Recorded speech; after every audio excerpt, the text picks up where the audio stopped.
Yeah, actually my parents traveled with us. Oh. Yeah, so we'd, drive a van up to Colorado. It was a long trip, but yeah, my parents were totally supportive of it. I think my dad had the most, you're gonna play, you're gonna be good at it, you have a special talent, and he really, really encouraged us to play sports. And looking back on it, I didn't like it when I was young. I didn't like it. Like I said, I didn't feel like I fitted in. I wanted to be with my Latinas, at that time. Mm-hmm. And there was hardly any. Yeah, there was hardly any. I was the only Latina on the team. So, and being a teenager, I was just like, I don't fit in here. What am I doing? But my dad really encouraged me to keep going, and that was, like I said, I grew as a person, and I got to know, different family dynamics. I got to know different people, and I wouldn't have been able to have these relationships if I didn't play, So I'm grateful for playing. No, but just so you guys know, it's really, really hard, and a baby doesn't make a relationship better, okay? And you guys need to take care of yourselves, and teen pregnancy isn't fun. It isn't. I'm 22 years old, going on 23. I have a 3-year-old, and it's been really hard. And I think teenagers don't get the message. They don't until it's too late.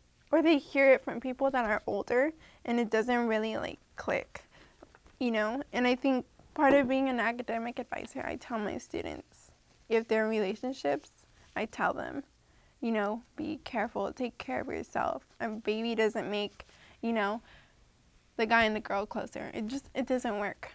Even people that are married, they change. And it's important to think about your actions before you do it. No. No, I didn't. There was no way I could carry, a baby for 9 months and then give it away. I had to think about whatever decision I made about the pregnancy, if I could live with it with the rest of my life.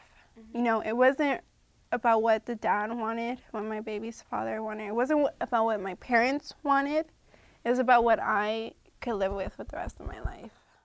I think watching her learn and grow. She's starting to write her name now, and I jump up in excitement, that she can, do her letters without tracing. And she's 3.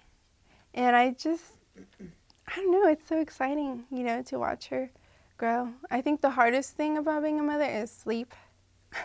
You're always sleep deprived, And I think even when she's a teenager, I'm going to be, not being able to sleep well because be worried. I think for the rest of my life, I'm going to worry about my daughter.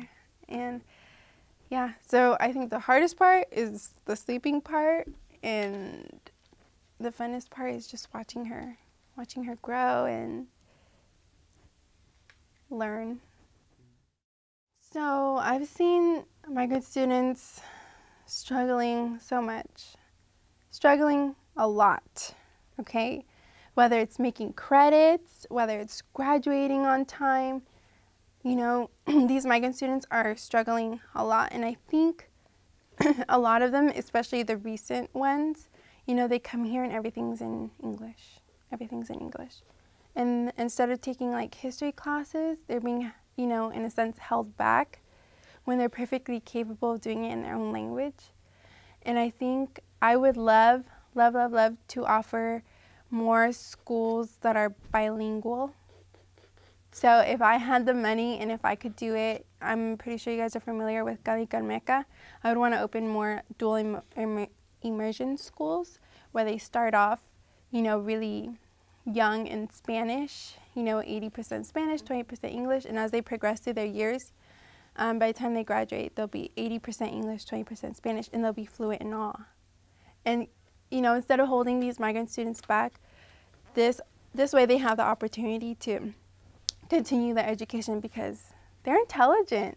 You know, it's just the language barrier that's making it really, really hard. Oh, yes. School, daughter, work, single mom, very hard. But I rely on my parents for support, you know.